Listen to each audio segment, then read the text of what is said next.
আরে mister Banerjee, yes doctor. আপনার একটি ফুটফুটে সুন্দর মেয়ে হয়েছে। মেয়ে? মিস্টার ব্যানার্জি, আপনি না শিল্পী?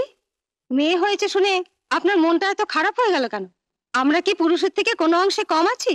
এই আমাকেই দেখুন না, আমি একজন ডক্টর, এমআরসিওজি, বিলেত থেকে পাশ করে এসেছি। মানছি, কিন্তু আমার প্রবলেমটা আমি ঠিক বোঝাতে পারবো না ডক্টর। বোঝাবার দরকার নেই মিস্টার ব্যানার্জি, আমি ঠিক বুঝতে পেরেছি। কি বুঝতে পেরেছেন?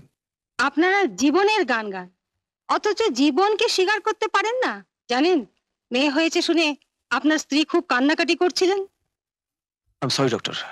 শুধু সরি বললেই হবে না, মেয়েদের সমান অধিকারের কথা ভাবুন। হ্যাঁ, তাতে তো উল্টো ঘটনা ঘটতে পারে ম্যাডাম। বিদেশি উমেন্স লিভ নিয়ে যেসব ঘটনা ঘটছে। নারী স্বাধীনতা আর স্বেচ্ছাচার এক জিনিস নয় মিস্টার ব্যানার্জি। যান, খুশি মনে মেয়েকে গিয়ে দেখে আসুন।